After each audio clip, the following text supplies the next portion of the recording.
Ora então, muito boa tarde a todas e a todos, bem-vindas e bem-vindos a este encontro informal, esta conversa que vamos ter aqui nas belíssimas instalações do Banco de Portugal, num encontro luso-brasileiro, feito a partir daqui do Banco de Portugal e também em ligação ao Brasil, através das novas tecnologias. Penso que não me estou a ouvir bem. Não estou com som. Mas também, pessoalmente, acho que me ouvem mesmo sem o microfone. O microfone tem mais a ver com o outro lado do Atlântico do que com os presentes aqui, que eu projeto bem a voz. Bom, então, nós vamos ter aqui uma conversa que é habitual no Festival Todos e que nos ajuda a encontrar alguns momentos de reflexão e a pensar, às vezes, em coisas que não pensamos e em realidades que não pensamos tão cotidianamente.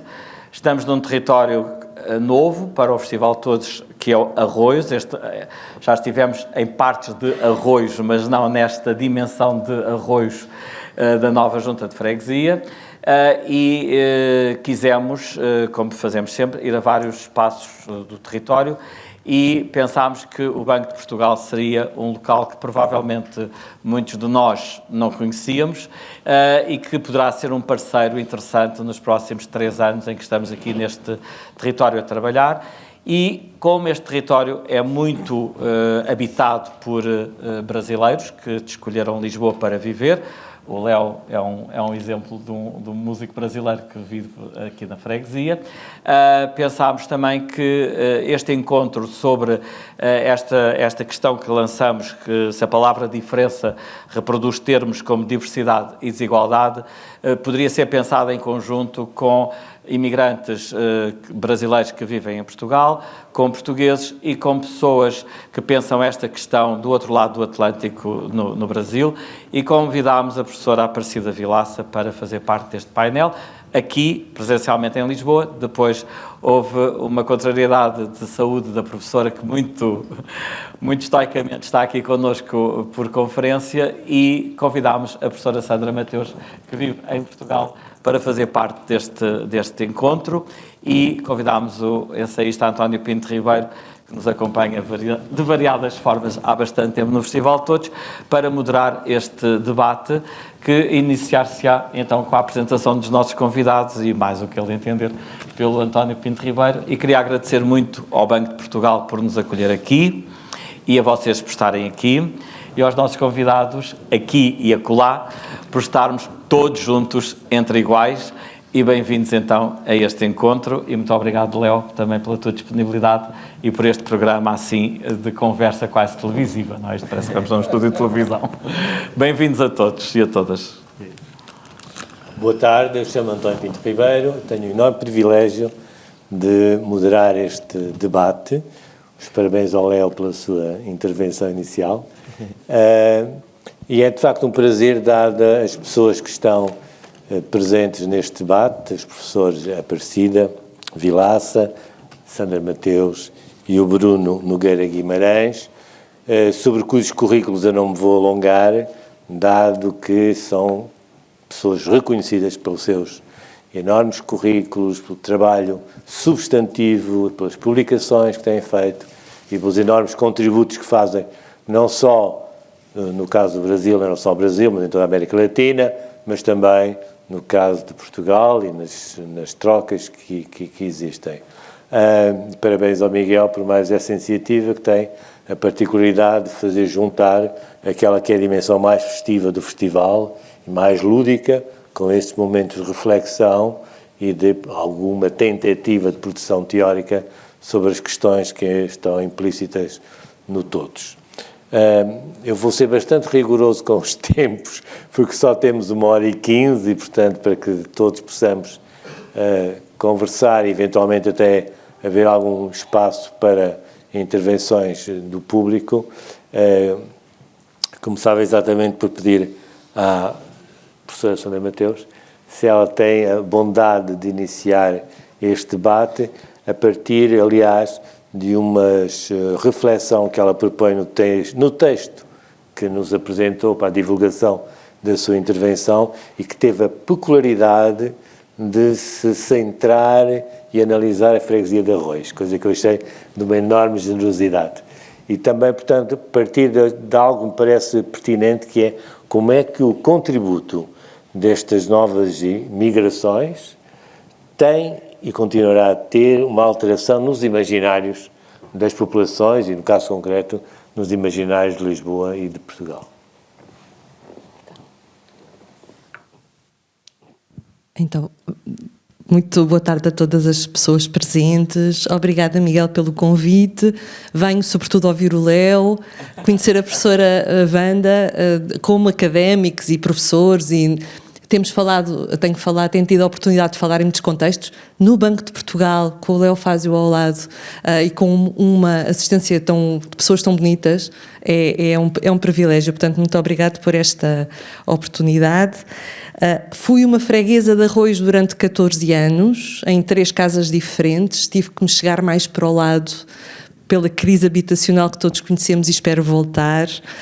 Na altura, não agora, creio, recebi em casa uma publicação em 3 línguas diferentes que me fazia sentir parte de um todo bastante complexo, interessante, entusiasmante e que, de alguma forma, alimentava o meu imaginário enquanto eu escrevia a minha tese de doutoramento, que esteve ligada à questão das migrações e da educação. Dediquei-me a estudar de que forma os filhos de imigrantes sonham o seu futuro e o que é que isso nos faz aprender sobre o contexto e as oportunidades que existem em Portugal e as comunidades que somos capazes de gerar em Portugal. Então, partiríamos talvez deste facto, que é a coexistência cada vez mais intensa e comum em Arroios, em Lisboa e nos principais espaços urbanos internacionais, em ambiente super diverso, hiperdiverso, de uma enorme mobilidade. Agora fala-se da mobilidade líquida, pensando na modernidade líquida, uma mobilidade que já não se encerra na palavra migrações, porque as pessoas podem estar algumas horas quando saem de um navio, podem estar alguns meses, algumas semanas, podem estar toda uma vida sem nunca serem reconhecidas como parte deste todo, desta comunidade onde estão. Então, este é um facto, não é? 1 em cada 30 pessoas no mundo são migrantes, mais ou menos quase 8% da população portuguesa é estrangeira, é migrante, e não me vou deter nas particularidades. Na academia estamos muito tempo a discutir o que é que cabe dentro de cada categoria. Vou tentar abri-las um pouco. Peço-vos uma competência muito importante em ambientes multiculturais, que é a tolerância à ambiguidade. Não temos que compreender tudo, temos só que nos entender. E há esta estimativa interessante que em 2060 pensa-se que 1 em cada 3 europeus vai ser nascido no estrangeiro ou ter um pai ou uma mãe nascida no estrangeiro. Portanto, isto é um facto. Pegando no Gelsomina, que abriu todos, e no Jorge Luís Borges, este espetáculo continha um poema muito bonito, e eu lembrei-me de uma frase de um outro poema chamado Labirinto, em que o Jorge Luís Borges diz: não haverá nunca uma porta, já estamos dentro. Portanto, isto não é um facto, é a nossa vida. É a nossa vida, sobretudo nas cidades, e por isso é que aí o potencial de imaginação é muito maior. O potencial de liberdade para imaginar é muito maior. No caso português, temos tido muitas discussões no espaço público que esta tendência, esta dinâmica atinge também os territórios de baixa densidade, o campo, o que nós chamávamos o campo, mas eu creio que aí a discussão está só a começar. E creio que, por ser um espaço de menor liberdade, os termos da conversa talvez sejam outros. Creio que a experiência está mais dura no campo do que nas cidades neste momento. Mas essa é outra discussão. Então, perante este facto, o que é que nós fazemos? O Miguel Esteves Cardoso escrevia esta semana, numa das suas crónicas, sobre o preconceito, e dizia que o preconceito é viver dentro de um tanque. E eu gostei muito desta metáfora. Vamos dentro dos tanques a olhar para o mundo lá fora, cheios de medo. Algumas pessoas agem assim, nos ambientes de hiperdiversidade em que estão necessariamente a viver, trabalhar, consumir, imaginar. Outros de nós tornamos-nos voluntários, distribuímos sopa, damos aulas de língua, vamos aprender a dançar com aquela estrangeira que está há 6 meses numa associação entusiasmante. Outros de nós tornamos-nos académicos, professores, formadores, artistas, ativistas. E então o lugar que ocupamos vai também, de alguma forma, mostrando caminhos possíveis e problemas por resolver. Eu sou muito angustiada com esta questão. Para mim, a diversidade é mesmo algo natural. Apesar de nós na sociologia dizermos nada é natural, tudo é social, tudo é uma construção, eu não consigo imaginar um mundo não diverso. É algo que me deixa bastante constrangida. E acho que este público de todos também é um público diversity friendly, portanto estará mais ou menos alinhado. Mas eu lido com muitos públicos muito diferentes, alguns na universidade, outros em instituições públicas, guichês, centros de saúde, para quem a diversidade é uma contrariedade, é só mais uma pressão no seu cotidiano. E uma vez em Nova Iorque, aliás, uma vez na Gulbenkian, que não é propriamente Nova Iorque, mas com um professor nova-iorquino, um psicólogo social de origem argentina, professor chamado Marcelo Soares Orozco. Eu, no início do meu doutoramento, perguntei-lhe muito humildemente, professor, como é que nós convencemos as pessoas que a diversidade é uma coisa positiva? E ele olhou para mim e disse-me, se não fosse a diversidade, onde é que nós comíamos? Onde é que íamos comer? E eu nem percebi a resposta dele, fiquei muito frustrada. Pensei, este argumento a mim não me serve. Agora eu percebo o ponto de onde ele estava a partir. O ponto de onde nós estamos a partir, não aqui, o público de todos, mas se calhar aqui nesta cidade e aqui nos contextos europeus, é de uma resistência ativa, cada vez mais transparente, violenta, clara, que exige, então, outros argumentos, exige outros argumentos e outra capacidade de intervenção. Eu estou à procura deles ainda, podemos falar sobre eles. Espero também ser inspirada pela professora Wanda Aparecida. Eu tenho uma amiga chamada Wanda Aparecida, que é brasileira também, um beijinho para ela. E então, pensar isto, em primeiro lugar, pensar que dentro desta diversidade há muitos marcadores de diferença. Esta diversidade não tem só a ver com as migrações, todos somos diferentes inerentemente. Então, reunimos em nós todo um conjunto de características que são visíveis para além dos nossos traços raciais, fenotípicos, das nossas pertenças nacionais, da nossa religião, mas que envolvem outras coisas, a orientação sexual, a identidade, a expressão de género, a capacidade, a classe social, para nós tão importante na sociologia, a idade. Agora falava com o professor António. Sandra, vou agora interrompê-la para passar a palavra à professora Aparecida Vilaça, a propósito exatamente do que a Sandra veio acabar de dizer. Se há situação completamente de radical diversidade, é aquela com a qual a professora Aparecida lida há 40 anos, ou seja, trabalhando com o povo ari há 40 anos, sendo uma carioca, como é que conseguiu encontrar formas de entendimento, para já entre si e o povo ari, e depois como é que consegue estimular negociações de aceitação recíproca entre estas duas situações? Bom, antes de tudo, muito obrigada pelo convite, é um prazer estar participando aqui, embora a minha frustração de não poder estar aí pessoalmente. Para a gente poder lidar com essa diferença radical, no caso dos indígenas, desse povo ari de Rondônia, no Brasil, nós somos...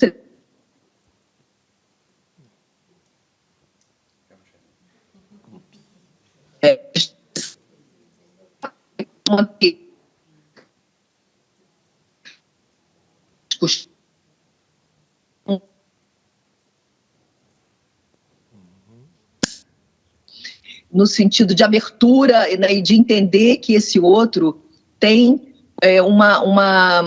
algo de importante para nos dar. E eu acho que isso eu aprendi muito com os indígenas, porque para eles, assim como para grande parte dos povos amazônicos, o que interessa realmente é o diferente. Então, eu até queria falar, a minha ideia foi começar, eu recebi outro dia uma imagem no Instagram, falava assim, ó, uma grande amizade tem 2 ingredientes principais. O primeiro é a descoberta daquilo que nos torna semelhantes. E o segundo é o respeito por aquilo que nos faz diferentes. Como vocês percebem, o fascínio é pela semelhança, né, que é o motor inicial de atração entre pessoas, de acordo com essa fala aí que eu recebi no Facebook como uma espécie de convite de amizade. Então, a diferença em si, a gente vê, e eu acho que isso deixa muito claro, de modo quase caricatural, ela não é algo que desperte o interesse inicialmente, ela é algo que se deve respeitar. Em outras palavras, é tolerar. Né? Então, a minha pergunta é o seguinte, e se nós invertêssemos esse postulado? E eu estou pensando aqui na postura dos indígenas, o que eles me ensinaram. A atração tem como primeira razão aquilo que nos faz diferentes, ou seja, e se a gente inverter? E se a diferença que nos atrai, que nos leva ao outro, que foi uma das coisas que os indígenas me ensinaram? Porque eu acho que quanto a gente pensar a diferença como algo a ser tolerado ou respeitado, a gente vai sempre manter um nível de segregação e de discriminação. E eu acho que o respeito, a ideia de respeito, é uma ideia que, de algum modo, ela abranda a intolerância, mas ela não pode servir de motor à aproximação. Propondo aqui da gente pensar como os indígenas me ensinaram, quer dizer, por que não o diferente ser o que justamente me atrai numa pessoa? Por que não pensar que é nessa diferença que vai se basear a nossa relação e não na semelhança? Porque a semelhança é alguma coisa que já está aí, né? Num certo sentido, é o que a gente vive aqui, a gente quer tornar os outros semelhantes os outros, incorporar, né? A gente vê com o cristianismo, com o trabalho missionário, eles querem transformar os indígenas em cristãos, em iguais, e foi todo o processo da colonização europeia justamente nessa ideia de amá-los em cristão, de civilizá-los, entre aspas. E os indígenas, do outro lado... Oi. Não me está a ouvir, Aparecida? Oi. Mas essas decisões são de natureza... Opa. Está-me a ouvir? Essas decisões são de natureza pessoal e individual, mas não são suficientes para que não exerça, por exemplo, para que... Ok, bom. Para que não haja uma violência permanente sobre as comunidades indígenas, ou seja, temos que passar de um plano individual para um plano de políticas públicas, certo?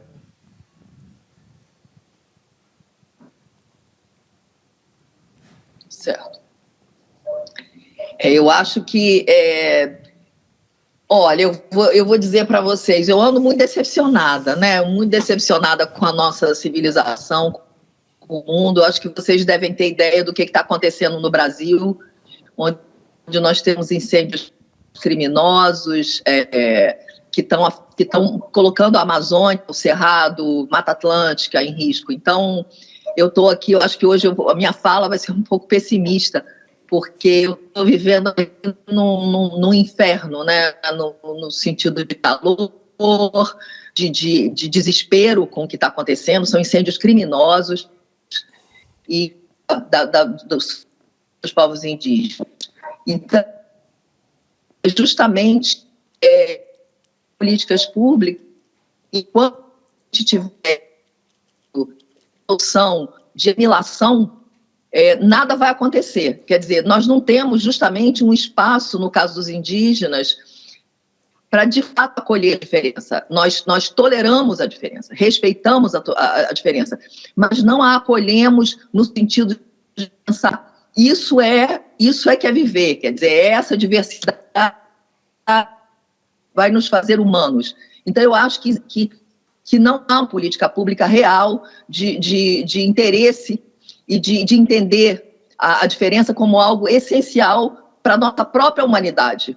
Humanos não é de fazer dos outros humanos, mas de nos tornar humanos, que acho que é o que essa convivência com os povos indígenas ensina a mim e aos outros que puderem olhá-los com esse olhar de interesse genuíno. Como é que a Aparecida veria a transferência desse tipo de situação das comunidades indígenas face à comunidade branca brasileira num território como Lisboa, em que essas diferenças aparentemente não são tão gritantes e tão diferentes, de facto? Olha, Antônio, eu acho que essa questão é de nível, né, no sentido de uma gradação de escala de diferença, mas eu acho que tudo isso, essa ideia de escala, encobre justamente essa ideia de um preconceito, a ideia de que é mais diferente, menos diferente, então eu vou tolerar mais, eu vou tolerar um pouco menos, isso eu não suporto, ou isso eu não suporto. Eu acho que continua a revelar um nível de intolerância e um desejo profundo, que é o desejo da nossa civilização ocidental, de algum modo, atual, urbana principalmente, é um desejo por um mundo homogêneo. Eu acho que, no fundo, há um desejo por um mundo homogêneo que vem de tempos, quer dizer, o cristianismo, que é um dos temas que eu trabalho, né, entre os indígenas, ele vem desde os tempos da invasão europeia no Brasil, vem justamente nesse programa paulatino de assemelhar, converter. Converter é justamente assemelhar. E esse trabalho missionário, ele está no mundo inteiro. O cristianismo é uma das religiões que tem mais fiéis no mundo inteiro. Então, se você pensar nisso, é um trabalho de assemelhar, de fazer todos nós irmãos na igreja ou irmãos em Cristo. Irmão é semelhança. Irmão é semelhança, que é uma categoria que mais aponte para uma ideia de igualdade e de identidade é a germanidade, né? A fraternidade. Então, enquanto tiver essa coisa enraizada de um desejo pela fraternidade geral, e não estou falando aqui fraternidade no sentido de uma ideia de bondade ou de altruísmo, estou falando de fraternidade no sentido de uma sede porque todos sejam irmãos e semelhantes. Mas e se não? E se não forem? E se forem diferentes? Como é que a gente lida com isso? Então, eu acho que tem um movimento da nossa civilização que é um movimento de séculos, que é um movimento de tentar engolir as diferenças, tentar engolir de todas as formas essas diferenças. Obrigado, Aparecida. Boa tarde, Bruno. Está me ouvindo? Não estou ouvindo. Ouço bem. Me escutam? Estou bem? Sim, muito obrigado. Bruno, boa tarde. Obrigado. Mas nós não estamos vendo você. Então, sim. Não me está a ver. Imagem. Mas se não me está a ver, não é grave. O que é importante é que a gente se ouça. O Bruno é um especialista na tentativa de encontrar políticas em que os grupos vulneráveis encontrem o seu lugar na sociedade brasileira, com direitos que lhes são devidos e lhes são próprios. Como é que isso se faz? Que tipo de políticas são essas que protegem estes povos e as pessoas mais vulneráveis? Bom, obrigado. Primeiro, queria desejar uma boa tarde, cumprimentar a todos, agradecer o convite para estar aqui. Essa é uma questão muito boa, porque ela tem respostas fáceis, simples e equivocadas, né? E respostas complexas, mas que às vezes aprofundam a observação do problema, enquanto que a solução ela não é imediata. As respostas fáceis estão quando a gente usa o simples discurso da inclusão social, sem a gente pensar que tipo de inclusão é essa, o que se busca incluir e o que se perde nessa inclusão, não é? Então, por exemplo, quando a professora Sandra ela fala dos migrantes e dos sonhos dos migrantes, eu me pergunto se as políticas públicas elas tentam observar quais são os horizontes que esses migrantes têm na construção delas, se eles também sentam à mesa para ajudar na construção dessas políticas, né? E tem um paralelo claro com a história brasileira.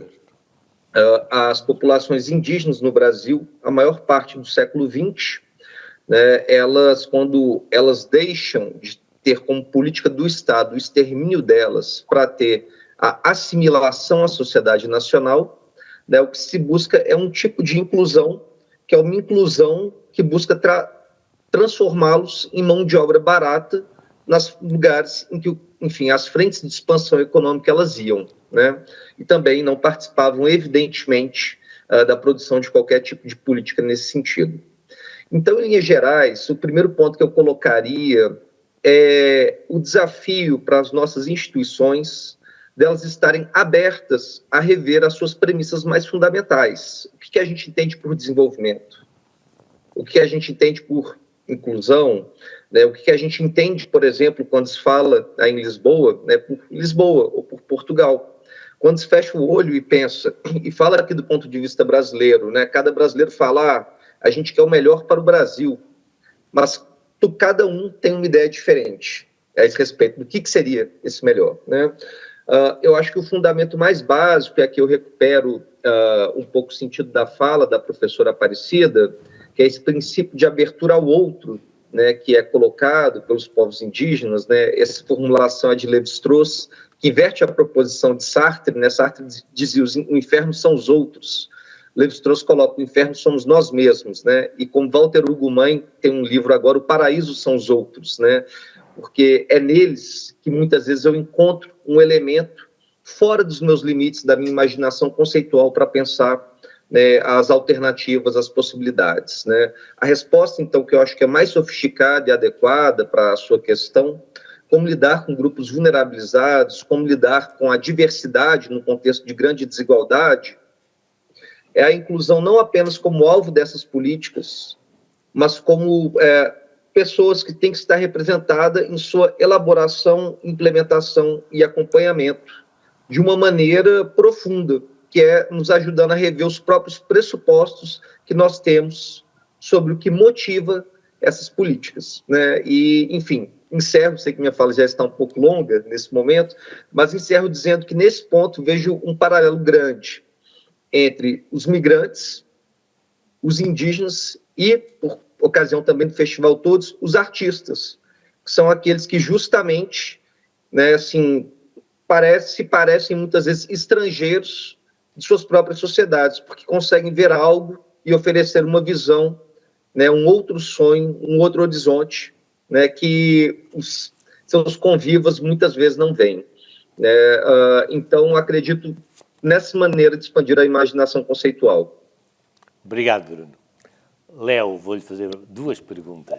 Rapaz. Quando é que você chegou a Portugal? Cheguei em 2017. E que expectativas tinha quando chegou? Que expectativa tinha? Quando veio para Portugal, que expectativas é que tinha? Eu não tinha muita expectativa, né? Quer dizer, tinha uma expectativa. Quer dizer, eu tinha, mas não tinha, né? Tinha ou não tinha? Não, eu tinha. Quer dizer, mais ou menos. Porque quando eu vim pra cá, eu tava no Retiro de Silêncio na Índia, uns meses antes de vir pra cá. E lá eu tive essa vontade de explorar, assim, novos lugares, encontrar novos desafios e tudo mais. E eu achei que Portugal poderia ser um lugar interessante, musicalmente, para eu explorar. Porque o meu primeiro concerto da vida foi na Argentina, em Buenos Aires. Não foi nem no Brasil.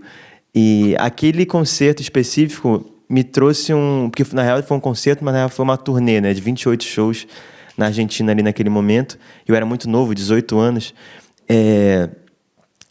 Mas me deu essa coisa da troca de cultura, sabe? E eu fiquei com muita vontade de explorar esse lugar de trocas de cultura. E quando cá chegou, que tipo de reação é que teve? Foi positiva, foi negativa? Foi difícil. Foi mais negativo do que positivo o primeiro ano. Porque eu acho que hoje, quando eu cheguei, curiosamente, foi um pouco depois, eu senti, assim, de um boom de brasileiros e de imigrantes, assim, numa forma que é hoje. Porque em 2017 tinha, enfim, bastante brasileiros, tinha muitos turistas no formato geral, mas eu senti que a partir de 2018, 2019 começou a aumentar muito, assim, pelo menos eu comecei a conhecer muitos brasileiros. Duplicou o número de brasileiros. Duplicou, ou triplicou, quadriplicou. Ficou muito. Hoje em dia é todo lado, assim, né? Vou no aeroporto né? Tipo assim, as pessoas que trabalham no aeroporto são brasileiros. É muita gente, assim. E quando eu cheguei não tinha... Então, o que correu mal? Então, o que ocorreu mal foi o lance do espaço mesmo, de encontrar espaço para eu apresentar minhas músicas, num formato autoral e também... nesse formato brasileiro mesmo, porque eu acho que em 2017, eu acho que ainda estava um pouco fechado os espaços para música imigrante, no meu ponto de vista. Então, seja dos festivais, das casas, tudo era muito mais complexo. Então, o lugar onde eu encontrava para tocar eram as ruas.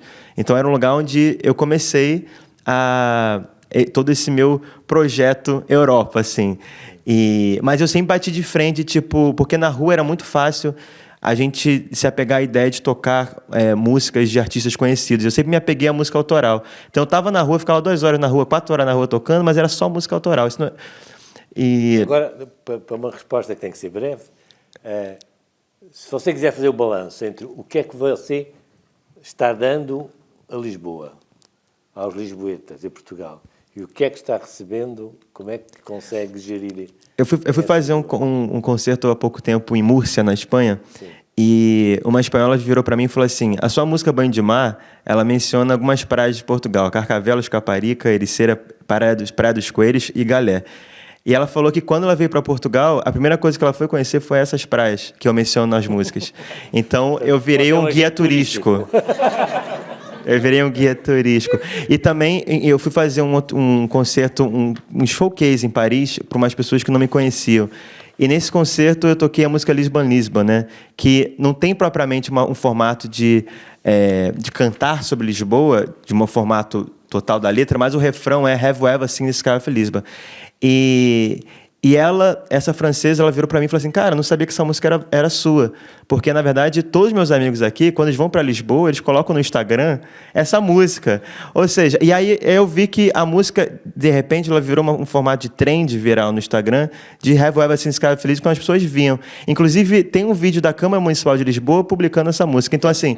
Você é responsável por esta invasão de turistas? Não sou responsável. Mas eu acho que, musicalmente, eu acho que talvez tenha alguma influência pela forma fotográfica que eu coloco a cidade nas minhas músicas. E o que é que recebeu de Lisboa? O que é que acha? Eu recebi esse lugar que hoje eu me encontro como um músico que viaja à Europa, que trabalha com música. Hoje meu trabalho é full-time música, pago minhas contas com a música. E tudo começou, de certa forma, em Lisboa, porque quando eu morava no Brasil ainda, eu trabalhava com música, mas não de um formato que eu consigo me manter completamente independente. E Lisboa foi o lugar que me deu esse lugar. Hoje eu estou completamente virado, que eu cheguei hoje da Inglaterra de uma turnê de 7 dias. Então, foram shows intensos e... eu estava tocando em Oxford e as pessoas cantando Carcavelos, Caparica, Ericeira. Então, assim, tem uma certa relevância minha com a cidade também. Mas eu acho que Lisboa me deu esse lugar. Por exemplo, a música Freguesia de Arroz, ontem em Londres foi um grande sucesso. Então, tipo assim... eu acho que é isso. Lisboa me deu muitas coisas, porque a música, de certa forma, é uma fotografia do que a gente está vivendo, uma fotografia da vida, e para mim Lisboa sempre foi esse lugar também, já que eu estava morando aqui. Então eu ia para Carcavelos, eu estava aqui na Freguesia de Arroz, não tinha como não mencionar isso. Obrigado. Então é isso. Sandra, eu queria que falássemos um pouco sobre um problema relativamente recente, enfim, uma questão que é relativamente recente, e que, estando latente em Portugal há muitos anos, que tem a questão a ver com o ativismo do género, com a questão do racismo, ela estava latente no país, mas nunca teve as formas espetaculares até, que agora tem entre nós. Parte desta espetacularidade deste tipo de reivindicações teve a ver muito com alguns ativistas brasileiros. A presença brasileira. Eu queria justamente, é claro, é um nexo lógico. Claro que há uma troca, como o Léo disse, a troca é contínua e é comum, e esta enorme transformação na voz que ouvimos nas diferentes mesas, porque na formulação de políticas públicas, na formulação de políticas locais, de rua, de freguesia, de cidade, há poucas pessoas à mesa a conversar. São poucos os que são chamados à mesa, e às vezes são chamados à mesa e não são ouvidos e ouvidas nas suas intervenções. Então eu diria que esse é o caminho da excelência, da inclusão. É não só chegarmos à mesa, como sermos ouvidas e ouvidos nessa mesa. E eu acho que esta presença brasileira trouxe essa enorme reconfiguração nas formas de ativismo, com reflexo nas políticas públicas, que se começa a ver, e com uma espécie de reforço. É como se estas novas formas de ativismo trazidas por ativistas jovens brasileiros nos ajudassem também a nós, coletivos portugueses nascidos em Portugal, na sua enorme diversidade, a encontrar também os seus caminhos para se conhecer e para se expressar. E isso acontece ao nível mais simples, por exemplo, na sala de aula. Posso dar um exemplo muito prosaico, que é a sala de aula de uma universidade, por exemplo, ao nível do mestrado, em que eu digo sempre: eu posso ser tratada de qualquer forma, por Sandra, por professora, como entenderem, e são os estudantes brasileiros justamente os primeiros a encetar essas relações horizontais, têm essa tranquilidade, e isso transforma o que acontece em sala de aula, e transforma o ato de aprender, e isso ensina os pares, os colegas, esse caminho, que parece pouco percorrido ainda em Portugal, com o nosso conservadorismo. Portanto, com a presença brasileira, eu tenho certeza que os jovens portugueses têm beneficiado muito. Os jovens negros portugueses têm encontrado uma voz e uma capacidade de expressão que não tinham antes, e então torna tudo muito mais efervescente e entusiasmante. Pouco estudado ainda, creio eu, mas nós sabemos. Professora Aparecida, um dos aspectos que eu acho fascinantes na sua obra é como é que introduz o imaginário dos indígenas na sua própria escrita, sem que isso apareça como nunca aparece como falso. Que caminho foi preciso traçar para absorver isso de uma forma tão natural e lidar dessa forma com tudo que é a mitologia e o imaginário indígena? Eu acho que a primeira coisa foi eu me sentir aberta. Eu acho que isso faz parte, talvez, da minha natureza, né? Mas também do meu treinamento como antropóloga. E essa abertura, esse interesse, esse fascínio que eu sempre tive pelos Wari, eu sempre me vi pequeno perto deles, eu sempre me vi uma aprendiz, na verdade, que me fez pronta para receber o que eles tinham para me oferecer, as histórias, novas formas de pensar. Então, foi isso que eu acho que me permitiu aprender essas coisas quase fisicamente, né? Porque é mais ou menos uma forma que a gente aprende, a gente vive. Eu vivi com os Wari muito tempo nas aldeias, e como eles dizem, comendo a comida deles, convivendo aquele dia a dia, e com isso você começa a naturalizar um outro tipo de pensamento que que torna, então, essa expressão, né, trazer esse pensamento para nós, para a nossa sociedade, através de livros, de palestras, torna isso mais simples, mais harmônico, porque partiu do nosso próprio aprendizado, do meu próprio aprendizado e da minha própria vivência. Então, não é uma coisa que eu li, mas é uma coisa que eu vivi com o meu fisicamente, né, passando as coisas pelas coisas com eles. Obrigado. Bruno, há uma certa mitologia hoje em dia que é a de substituir aquilo que era, primeiro o branco era bom, o indígena era mau, e agora há uma mitologia ao contrário, ou seja, o indígena é bom, perfeito, e o branco é mau. Evidentemente, qualquer destes manicaísmos estão errados, por isso mesmo é que são manicaísmos. Como é que se desconstrói isto? Como é que se diz que as pessoas que são indígenas também não são todas perfeitas? Como é que se lida com esta forma tão ingênua de olhar para as diferenças sociais e diferenças comunitárias? Bom, obrigado.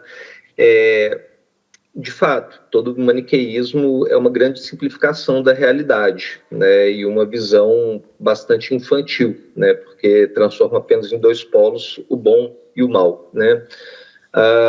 Eu acho que o primeiro passo para superar esse maniqueísmo é a gente compreender que existem muitos indígenas e existem muitos brancos diferentes, né? E quando eu digo isso, eu não estou falando apenas de uma diversidade étnica, mas tem muitos significados da branquitude, existem muitos significados da indianidade, né? E aqui aproveito já um ponto que foi trazido pela mesa antes, para a gente sair da discussão individual, né? Porque indivíduos de bom e mau caráter, melhores ou piores, a gente vai ter em qualquer população, né? Então a questão não é essa, mas o significado que a gente coloca para a branquitude ou para a indianidade ou para a negritude, né?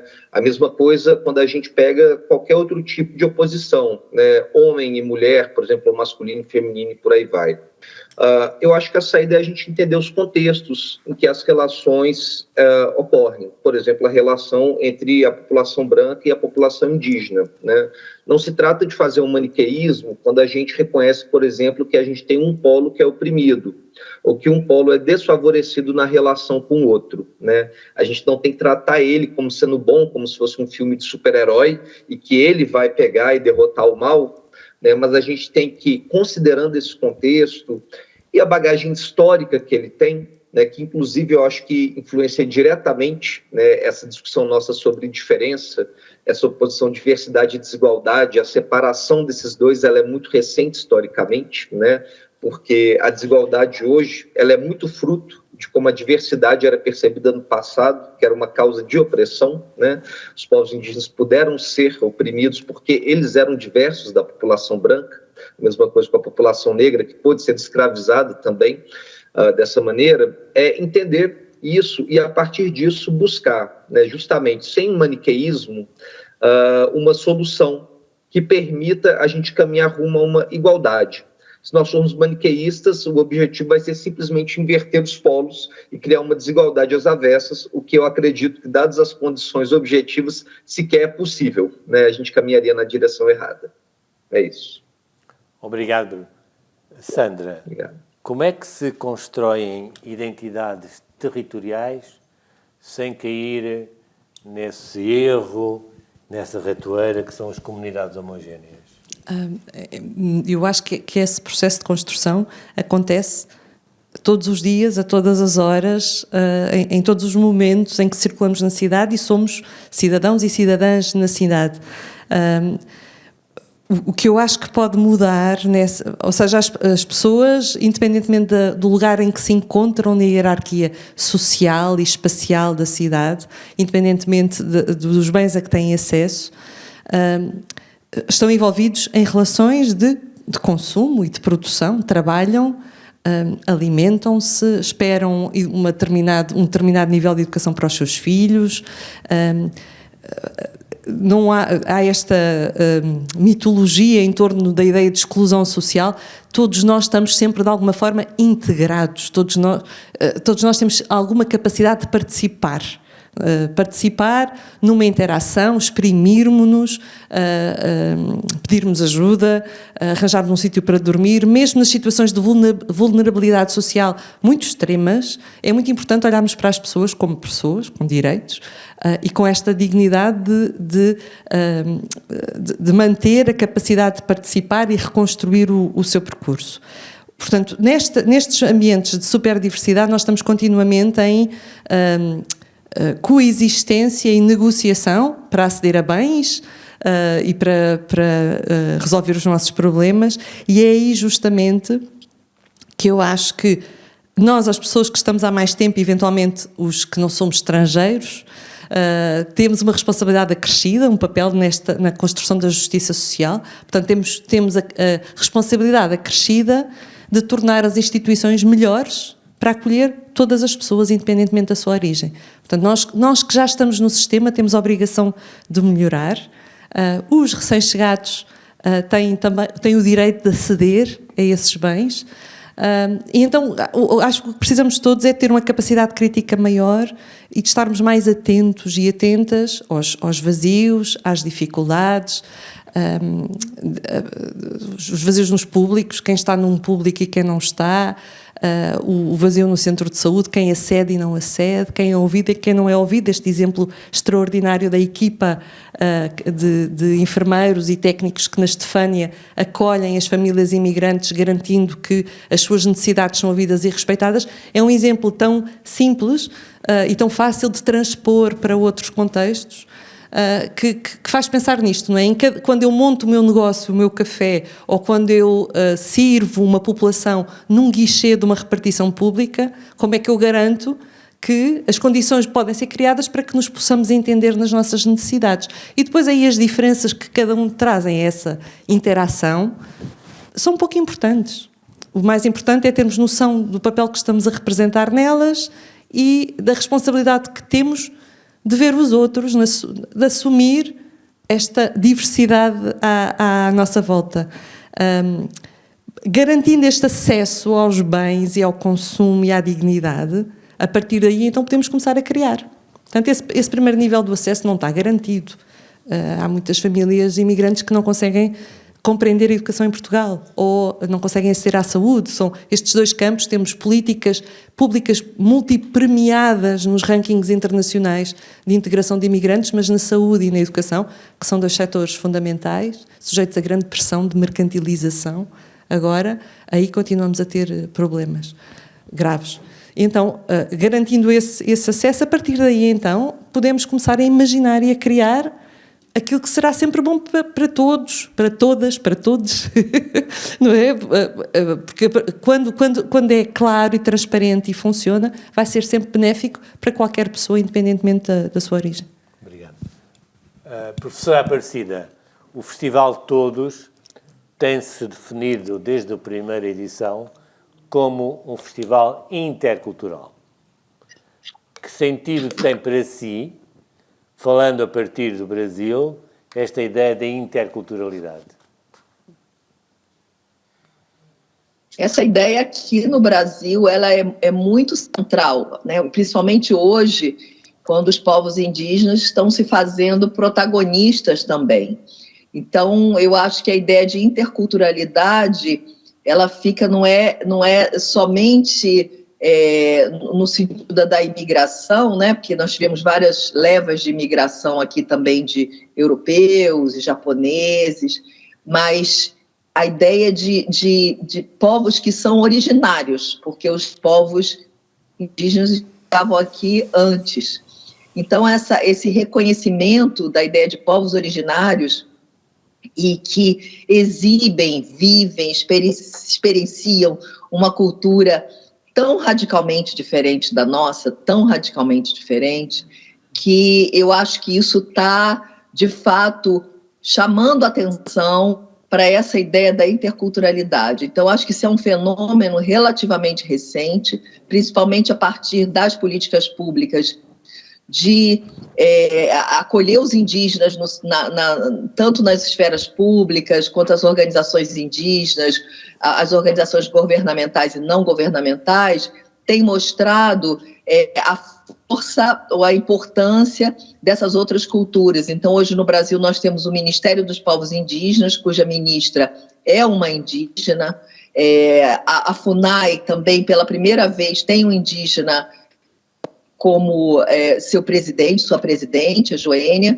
Então, eu acho que isso aí tudo mostra, quer dizer, eu acho que para os diferentes, né, entre aspas, aqueles que nós reconhecemos como diferentes, nós, europeus, num certo sentido, né? Porque nós chegamos aqui depois, eles estão se mostrando, aparecendo mais, estão mostrando a capacidade de diálogo. Então, acho que essa entrada nas esferas públicas de protagonismo, ou seja, nós temos agora indígenas como vereadores, prefeitos, então eles estão começando a ocupar cargos que são relevantes e que mostram justamente onde nesses cargos eles exercem com os pés bem assentados na sua diferença, na sua cultura.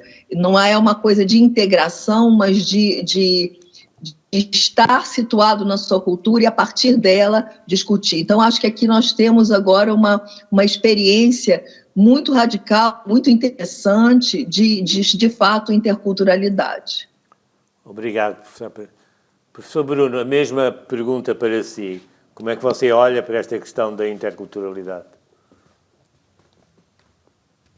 Bom, eu vou dar uma resposta buscando complementar e não repetir muito o que já foi colocado, sim, porque eu concordo com o que foi dito, mas eu acredito que a interculturalidade ela pode ser vista também de uma maneira, às vezes, superficial, que é isso de nós termos simplesmente uma mera representação aqui, né? Por exemplo, a gente vai garantir que essa pessoa, ela, como eu vinha dizendo, sente à mesa, mas, né, sem o que a professora Sandra Mateus trouxe dela ser ouvida, né? Dela ser levada a sério. E quando nós estamos falando de cultura, quando a gente fala dessa pessoa, né, ter seu enunciado levado a sério, não é visão de um indivíduo, simplesmente. A gente está pegando toda a bagagem que vem junto, né? Assim, então, os elementos sociais, os códigos, os valores, e permitir que isso não esteja ali simplesmente colocado de uma maneira estanque, num quadradinho, né? Mas que você tenha, de fato, um entrelaçamento entre diferentes políticas, diferentes culturas, e isso nos ajudar a repensar as formas de conceber a política, de conceber a economia, de conceber a educação, né, de conceber a inclusão e desenvolvimento. Né? Eu acho que muito da interculturalidade ela existe de uma maneira que a gente sequer percebe. Né? Uma questão histórica colocada hoje por pesquisadoras negras no Brasil é como que uma parte enorme da cultura negra ela foi absorvida por uma população branca, porque para essa elite no Brasil, a elite branca, as amas de leite, as cuidadoras, eram essas mulheres negras, que tinham essa cultura e que transmitiam elas. Né? Assim, então, parte enorme do léxico vem de palavras de origem iorubá e por aí vai, né? Mas também de alguns elementos da representação que se tornaram comuns, assim, né? Símbolos nacionais, e que muitas vezes eles são sincretizados depois, né? Esse é um modelo de interculturalidade, mas é um modelo que ainda assim mantém marginalizado e invisibilizado, né, toda essa herança. Quando a gente pensa num protagonismo e numa visibilidade maior, e aí eu acho que é um pouco por isso também que faz sentido retomar aquela fala inicial da professora Aparecida, que é o princípio de abertura ao outro, que não é uma postura individual, né, mas, na verdade, era quase que uma premissa ontológica, né, dos povos indígenas. Para eu me constituir, eu preciso estar aberto ao outro, porque eu mesmo, eu não sou suficiente sozinho. Né? Essa premissa, se a gente conseguir transformar ela, né, adotar ela nas nossas instituições, a ideia de que nós nunca vamos ter a resposta sozinhos, e isso como política de Estado, não apenas de governo, né, mas uma política de Estado, que coloque que, né, como, por exemplo, na arte, como no festival Todos aqui, né, assim, é um ponto de partida essa ideia de que a gente precisa sempre estar em contato. Eu tenho que me interessar também por essas premissas, por esses sonhos, quais são as ambições, quais são os horizontes, e quais são as condições objetivas deles se realizarem. Né, para todos, sem buscar fazer uma unidade homogênea, pegando partes distintas, mas valorizando essa diversidade de trajetórias, inclusive. Obrigado, senhora professora Sandra Mateus. A mesma pergunta para si a partir de Lisboa, ou de Portugal. Como é que se pode equacionar a prática intercultural e o objetivo da interculturalidade? Então, eu levo muito tempo nas minhas aulas a discutir a interculturalidade e os seus riscos também. Então, só dizer 2 ou 3 coisas muito rapidamente. A primeira é que nós já somos um produto intercultural e esta associação rápida de uma pessoa, uma cultura, e nós e do outro, são falácias que levam muito tempo a ser desmontadas e que é uma espécie de literacia crítica que precisamos com muita urgência. As outras pessoas na sua infinidade, nós mesmos na nossa pluralidade. Portanto, esta ideia de colocar em diálogo e em troca 2 culturas aparentemente estanques e homogéneas também já não é da nossa realidade de hoje e já não faz sentido. E essa visão continua a perpetuar-se em algumas políticas e algumas visões predominantes e que levam muitos riscos, o risco de exotização, o risco de fechamento das pessoas dentro de grupos e coletivos onde elas podem não ter a liberdade que precisam para se realizar e para serem felizes. Então, há muitas escalas, a do indivíduo, a dos coletivos, a que esse indivíduo, essa pessoa decide associar-se. E depois há a escala também da cidade e dos seus atores e do país e do seu governo. Portanto, a interculturalidade vai ser uma coisa diferente em cada um destes níveis. Eu gosto muito da proposta de Zapata Barreiro, que é um académico de Barcelona, que fala em 3 níveis. Primeiro, garantir ao nível contratual os valores e os direitos, portanto, independentemente das nossas pertenças culturais e das nossas diferenças, ter acesso aos mesmos bens, valores e direitos. Depois, termos direito à pertença, portanto, termos direito a ligarmos em coletivos e em grupos e em atividades onde nos podemos sentir parte de e sermos reconhecidos como parte de. Pertencer a uma coisa muito importante para a nossa realização humana. E depois então este nível já da capacitação e da imaginação, aí vamos criar a seguir. Eu gosto muito dessa proposta. Queria só dizer esta frase do Boaventura Sousa Santos, polémicas à parte, não é até um teórico que me inspire, mas ele tem uma frase que eu adoro e que não encontro formada por outra pessoa, com outro percurso e que não seja um homem branco. Portanto, se conhecerem, por favor, façam-me chegar. Ele diz, fala desta interculturalidade ou deste direito à interculturalidade como o direito a ser igual quando a diferença nos inferioriza e o direito a ser diferente quando a igualdade nos descaracteriza. Então este equilíbrio eu acho que é fundamental, seria esse o caminho, na minha opinião. Obrigado, Sandra. O Miguel quer fazer um breve comentário. Só queria pegar ali na questão do Hospital Dona Estefânia, porque eu não conhecia, não tenho filhos, nunca tinha estado doente, graças a Deus, ou a quem quer que seja, no hospital, e foi uma descoberta muito interessante, porque confirma de alguma forma aquilo que eu, nas minhas práticas aqui interculturais, que é o festival desde 2008, tenho pesquisado e vou sedimentando, que é a questão da causa comum, de facto. No hospital, a causa é dolorosa, não é? É a causa da dor associada ao bem maior da criança. E aí, de facto, médicos, enfermeiros, pais muçulmanos, pais católicos, pais agnósticos, falantes de variedíssimos quadrantes, num hospital que recebe 141 nacionalidades, tendo 10 mais no top 10, mas enfim, tem crianças deste universo todo.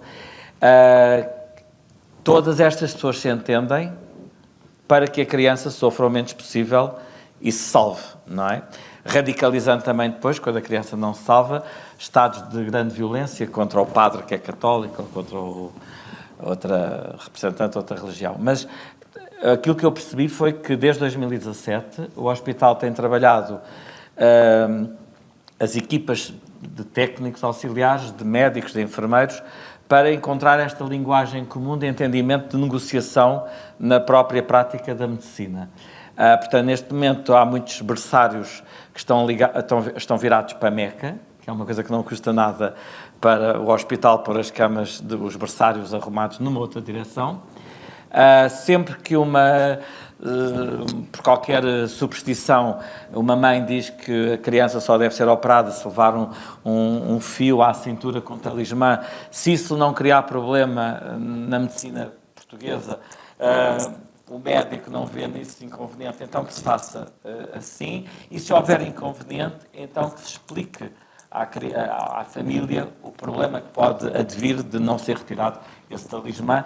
E esta negociação dos enfermeiros, de todas as equipas, é extremamente importante para um hospital que, no meio da dor, tem essa causa comum. Como nas artes temos esta causa comum, que é, por exemplo, a Orquestra de Todos, que este ano, infelizmente, não vai poder atuar por causa do corte orçamental que tivemos, mas a causa da música tem permitido, desde 2011, que uma série de músicos de nacionalidades diferentes e de estratos sociais diferentes se comuniquem através do bem maior para eles, não é? Que é a música, e encontrem sonoridades que cada qual no seu canto não encontraria e deixem, como estava a dizer o Léo, inspirar-se pelo território onde estão a viver. E no teatro e na dança e por aí fora. Portanto, as artes convocam o nervo maior, que é o espetáculo, tem que correr bem. Tudo isto tem que correr bem. E depois vêm os filhos, e vêm os pais, e vêm os avós. Portanto, é uma técnica... Ou as oficinas de costura. A costura aqui tem sido, nos últimos anos, no todos, uma agregação de pessoas de muitas e variadas origens e de faixas etárias, com o prazer de aprenderem umas com as outras e, através da costura, tal como através da medicina, tal como através da música, vão aprendendo a língua comum, graças também ao Google, que é um tradutor importantíssimo, esta ferramenta da tradução, mas a verdade é que vão criando relações interpessoais e criando projetos de vida e oportunidades de emprego, uns com outros, porque estão, sem pensar na interculturalidade, penso eu, a viver interculturalmente. E, portanto, quando já não há a necessidade de nomear e a coisa se respira, já é, não sei porque é que gosto, não sei porque é que estou, não sei porque é que quero. Pronto, encontrar estas causas comuns, para mim, é a técnica que encontrei como forma de agregar o improvável e de juntar pessoas que, muito provavelmente, não se conheceriam, como eu nunca teria o prazer de conhecer a professora Aparecida se não tivéssemos organizado esta reunião e se não tivesse conversado contigo, e sem a professora ter ficado doente não teríamos conhecido o Bruno, nem a Sandra estaria aqui, mas na realidade o azar da doença tornou-se uma oportunidade de pessoas que nunca se conheceriam a propósito deste encontro, porque só teria vindo a professora Aparecida, eu e o António. Conhecemos, nem o Léo estaria aqui. E, portanto, esta surpresa de esquina em esquina, esta abertura àquilo que nos surpreende, ou nos pode surpreender, é para mim a grande felicidade de fazer o Festival Todos. E quando começámos, quer dizer, agora, no léxico e no verbo da política portuguesa, eu não ouvi nunca, posso estar enganado, mas eu, pessoalmente, não ouvi, se calhar já tem, nenhum presidente de Câmara de Lisboa ou similares. Nem nenhum... Por acaso há uma exceção lá para o Norte, mas de políticos, primeiro-ministros, ministros da Cultura, etc., falar de interculturalidade. Falam sempre tão só de multiculturalidade. A multiculturalidade leva à guetização. E a interculturalidade começa pelos ataques violentos em França, quando Paris é assaltada, precisamente porque a multiculturalidade falhou, não é? E, portanto, para o pensamento europeu, este conceito aparece associado a medidas policiais, securitárias, não tem uma bondade de integração, tem uma bondade de proteção. Ou bem que nos metemos todos a entender, ou isto vai correr mal para nós brancos. Vou-te interromper agora, Miguel. Muito bem. Temos alguns minutos para algumas intervenções do público. Caso queiram colocar alguma questão, tenham a bondade, digam a quem querem colocar a questão. Peço-vos que sejam generosos, porque quanto mais tempo levarem a fazer a pergunta, menos pessoas fazem a pergunta. Haverá por aí um microfone que possa servir àquela senhora que está ali? Vamos pôr o da Sandra, da Sandra. Agora a Sandrina é a minha. Obrigada. Está ligado, não está?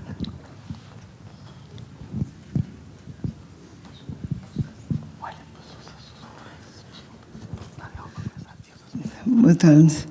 Eu vou ser muito breve. O meu nome é Susana e dou os parabéns aqui ao Festival de Todos pela iniciativa nesta conversa reflexiva.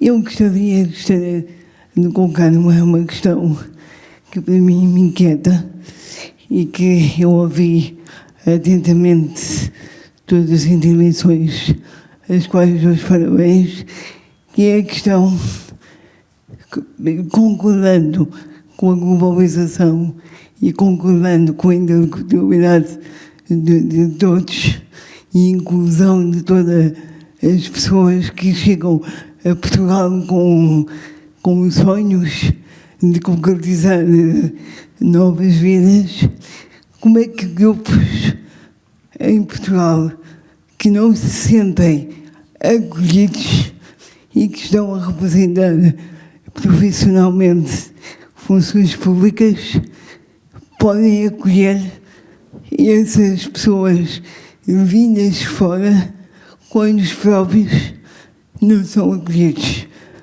Eu tenho uma deficiência física e exerço funções públicas e exerço informações ao público, e como é que eu giro emocionalmente e como é que eu giro profissionalmente quando eu informo os acessos e os direitos que essas pessoas têm e bem, quando eu não consigo, eu e o meu grupo que represento também, chegar a um centro de saúde, a um tribunal, a uma faculdade e a uma escola pública. Como é que eu giro isto emocionalmente? Muito obrigado. Obrigada. Obrigado. Quero responder.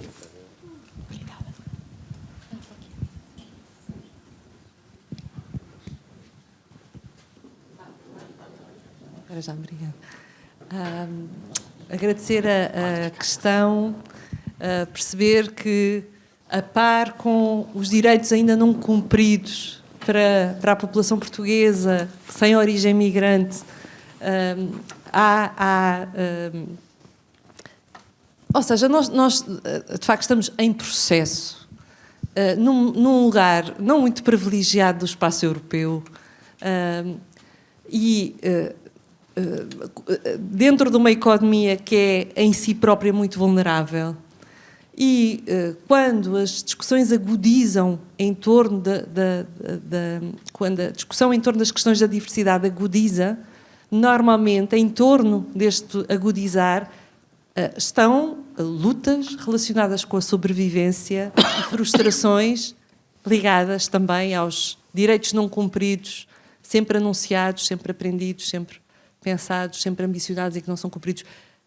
Não se conseguem separar estas dinâmicas. Portanto, este caldeirão não tem só a diferença cultural, como tentámos aqui discutir, mas tem, de facto, ainda outro tipo de desigualdades muito profundas associadas, que, de resto, também tocam os próprios migrantes, certo? Que todos nós teremos que gerir questões ligadas à capacidade e à deficiência ao longo da nossa vida, transitoriamente, mais permanentemente. Então, o que eu acho é que, emocionalmente, o que nos pode resgatar desse lugar é a ação coletiva. Não imagino outra. Ter muito claro o que são os direitos sociais e civilizacionais e juntar-nos a outras vozes e a outras pessoas para exercer pressão. Eu creio que os direitos não são um mercado onde, quando uns têm, os outros deixam de ter. E com a chegada à idade adulta, já muito madura, começamos a perceber... Eu cresci a pensar que nós estávamos num processo evolutivo, progressivo, e que iríamos ganhar direitos que depois não iríamos nunca perder. E agora sabemos que não é? Que há aqui um zigue-zague, ganhamos, perdemos, e as batalhas todas se voltam a acordar. Mas o que eu sei é que eu não tenho que perder para que outro ganhe. Ganhamos sempre todos mais neste campo. Neste campo não há ninguém que fique a perder. Então eu acho que é fazendo barulho, como diriam os jovens negros rappers, fazendo barulho, e tentando procurar aquelas que são as pessoas e as entidades responsáveis, que não serão seguramente os recém-chegados, nem os imigrantes, não são as pessoas em si, mas são entidades que estão a um nível mais alto e que precisam de ter mesas diversas à sua volta. Portanto, começar a olhar à volta das mesas onde estamos a participar e onde temos responsabilidade é um ato possível. Não sei se me baralhei. Não. Fazendo barulho. Tempo para mais uma pergunta, se alguém quiser intervir. Ali do... Vá. Vou falar alguma coisa, Antônio? Não entendi. Quer dizer qualquer coisa. Eu queria dar uma resposta também a essa pergunta que eu achei excelente. Tá, então pode dar uma resposta. Pediria que fosse breve, porque estamos a terminar, tá? Eu achei a pergunta excelente, é uma pergunta muito importante, muito importante. Eu acho que no Brasil tem uma política pública que é uma política interessante, que é a política de cotas. Eu acho que essa política é ter cotas, então você tem cotas em serviço público para pessoas com tipos de deficiências, para pessoas afrodescendentes, para pessoas de escolas públicas, oriundas de escolas públicas, elas têm uma cota para entrada nas universidades. Então, a política de cotas, eu acho que ela é um caminho interessante para minimizar essa posição que essa senhora está se colocando, que eu acho que é uma posição que até leva a uma discriminação dos imigrantes, né? Muitas vezes a gente ouve casos de brasileiros discriminados porque eles estão pegando o lugar, estão usando o sistema social, o sistema de saúde. Eu acho que a questão das cotas, quer dizer, lugares garantidos para pessoas com deficiências e com outros problemas, é uma forma de política pública muito importante. Obrigado, professora Aparecida. Faça então a sua pergunta, se faz favor. Muito boa tarde a todos. O meu nome é Filipe Bernardes e eu trabalho na Junta de Freguesia da Penha de França e estou afeto ao pelouro da diversidade e inclusão. É um pelouro recente, acho que não sei se pioneiro até nas juntas de freguesia, e tenho-me debatido com algumas questões de como chegar a todas as pessoas. Como sabem, a freguesia da Penha de França e de Arroios e Anjos, desta zona da cidade, é uma zona bastante diversa em nacionalidades e não é fácil de chegar, por exemplo, às pessoas vindas do Bangladesh, que dificilmente falam inglês, às vezes português nada. Como é que se chega a estas pessoas? Duas perguntas muito rápida. Esta muito rápida. Que medidas é que podem ser adotadas pelas autarquias locais, as juntas de freguesia, porque tem havido muita coisa a nível governamental, para que se chegue a estas pessoas e para que se chegue ao branco nacional, às pessoas daqui, não é, de sempre, como é que se chega a estas pessoas para que, eu não gosto da palavra tolerância, mas para que aceitem a diferença, a diversidade e para que respeitem. Obrigado, boa tarde. Queres responder a isto? Olha, para mim, a resposta mais direta é estabelecer pontos de convivialidade. Olha, primeiro que tudo, é preciso haver vontade.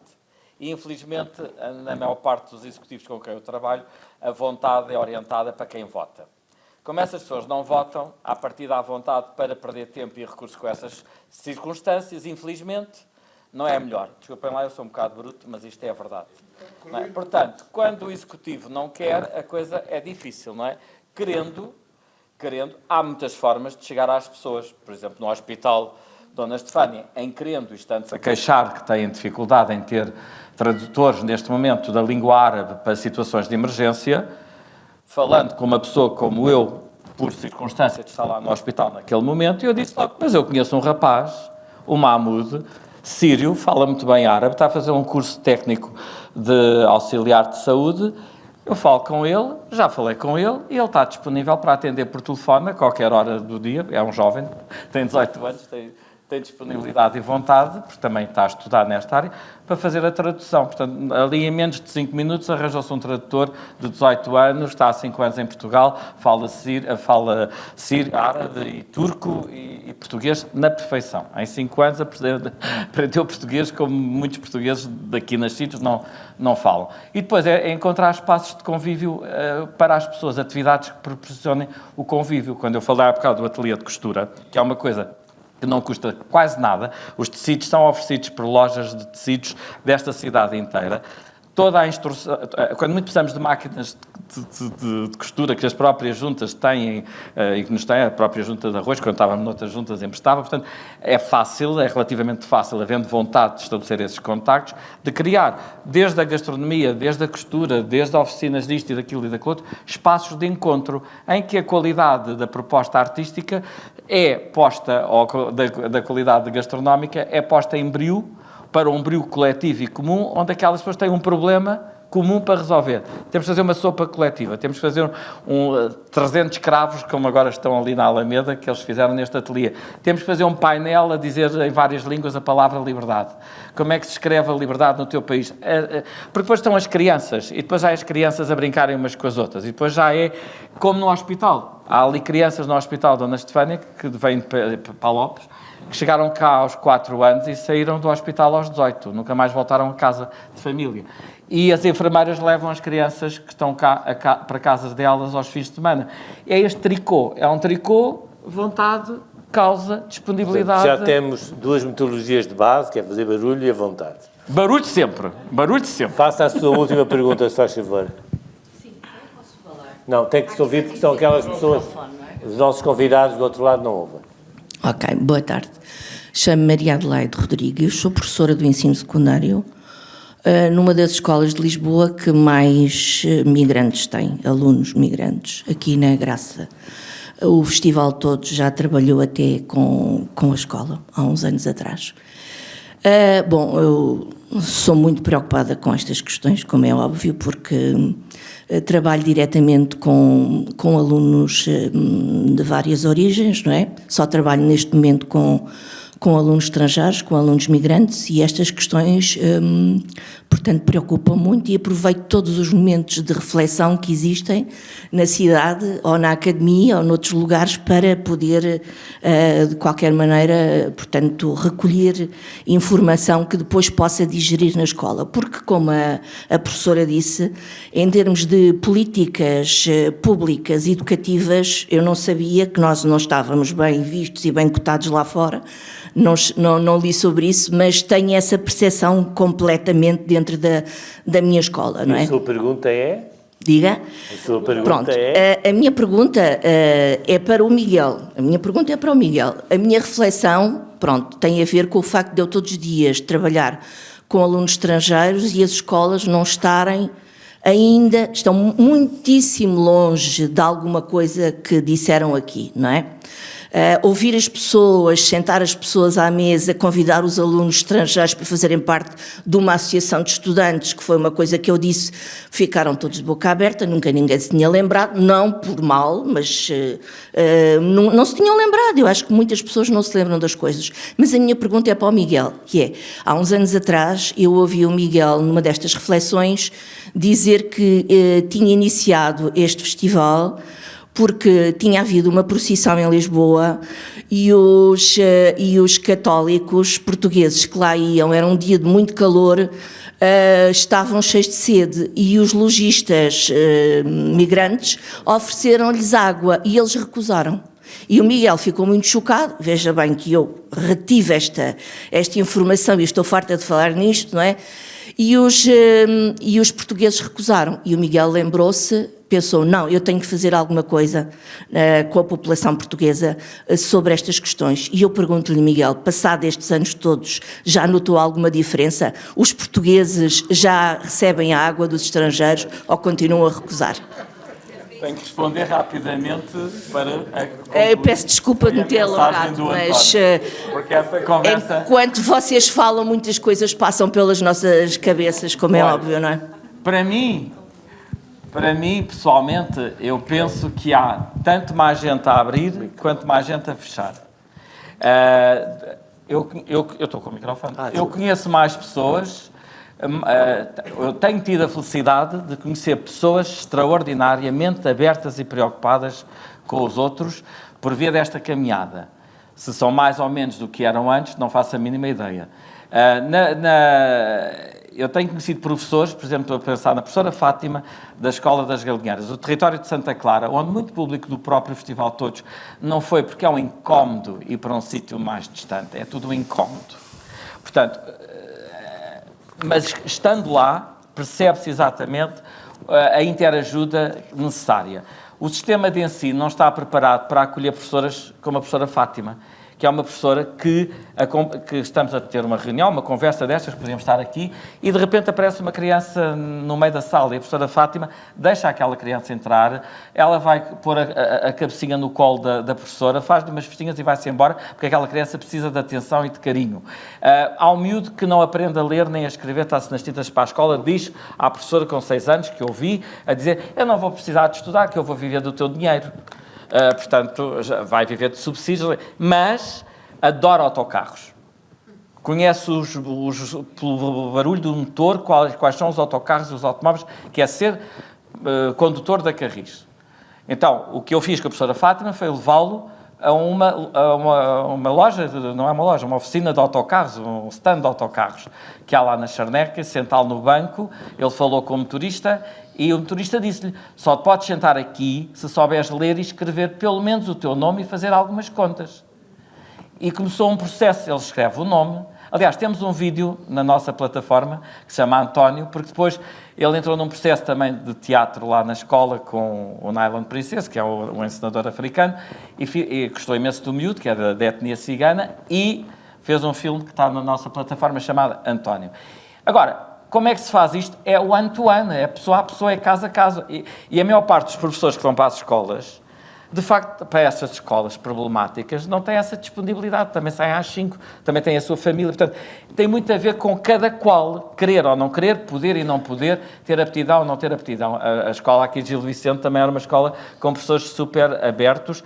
E na comunidade social, a Dona Rosa, que é da Graça, que nos acompanha desde sempre, uma outra senhora que por acaso também se chama Rosa, que também por acaso também é da Graça, mas que toma conta de uma família filipina e das crianças, porque quando o marido dela ficou doente, foi a vizinha filipina que ajudou até o senhor falecer a tomar conta do marido, e ela então disse: quando o meu marido morrer, eu vou dar tempo e espaço à comunidade filipina. Então vai ali àquela igreja que há ali para o lado do Lumiar, que tem uma missa em língua filipina todos os domingos, ou de 15 em 15 dias, e ela vai para lá para tomar conta das crianças filipinas, enquanto os pais dizem: vocês vão à missa? Não, enquanto os pais vão para o casino de cima jogar, porque o jogo é fundamental. E ela toma conta das crianças enquanto os pais vão para o jogo. E é isto. Portanto, eu penso que as pessoas fazem a diferença ou não fazem a diferença. Tenho a certeza que se for lá agora para a rua do Bem Formoso fazer a mesma posição, a reação da maior parte dos católicos, até é capaz, ou dos católicos, ou quem for ali na posição, os brancos, são capazes de estar mais violentos, porque eu sinto mais violência explícita agora. O que não quer dizer que haja mais violência. Se calhar também havia antes, mas estava mais escondida, talvez, não é? Às vezes eu aqui em Picoas ouvi dois homens que eu atrás de mim a falar um com o outro, e ele disse: eu já não posso ver pretos e monhés à frente. E instintivamente olhei para trás, aqui na Praça José Fontana, agora a preparar o todos, e ele disse-me: o que é que foi? Queres-me tirar a fotografia? Não tenho medo de estar a dizer que sou contra os pretos. Pronto, isto nunca me tinha acontecido nestes anos todos de todos. Portanto, provavelmente, até falar destas questões e haver algum espaço público onde esta circunstância que é criminal, é criminalizada, não é? Neste momento está na nossa lei como criminosa, não assustar as pessoas, não é? Pronto. Obrigado. Eu agora posso falar durante... Ele tem que se ir embora, mas eu não, já posso. Não. Muito obrigado. Eu gostei muito deste debate. Quero agradecer imenso à professora Aparecida, ao professor Bruno, à professora Sandra, ao Léo, ao Miguel e a vocês todos que cá estiveram. Muito obrigado e parabéns pelo E muito obrigado por estarem aqui bastantes pessoas. Olha, isto é um sinal de mudança. As primeiras reuniões que tínhamos, de conversas assim no todos, estavam 10, 12 pessoas, portanto estou contente por estar aqui já quase 80 pessoas aqui numa conversa, num dia de sol e tal, bastante importante. Queria só dizer, tem que ver macacos. Temos o espetáculo, não, temos que ir embora, temos o espetáculo Macacos às 19 horas, a Sandra também vai ver o espetáculo, e depois às 21 temos o espetáculo Muda, da Clara Abermate, no Liceu Camões, no pátio do Liceu Camões, portanto ficam os convites para aparecer. Nos macacos já não, porque está completamente esgotado e não há como entrar, mas a Muda tem muitos lugares, tem uma plateia de 300 lugares, portanto cabem todos com certeza, e começa às 21 horas e está uma noite ótima e são todos... E acabando, vamos dar agora... Eu queria sugerir uma coisa, gente. Eu sei que está acabando, mas eu acabei de ver um filme que eu acho que é exatamente sobre o que a gente está falando. Ele se chama O Último Bar, ou O Último Pub, do Ken Loach. Em inglês é The Old Oak. Vejam, porque é sobre imigrantes sírios no Reino Unido, como as políticas públicas não são suficientes, mas a solidariedade e a disponibilidade das pessoas é o que vai fazer a diferença, como disse o Miguel. E esse filme já esteve cá em exibição, já muita gente, espero eu, que eu tenha visto cá em Lisboa, em Portugal, já teve no ano passado cá, no Cinema Ideal, por exemplo. Professora, muito obrigado. Um grande beijo e as suas melhores. Obrigada. Para o ano, queremos-la cá. Obrigada.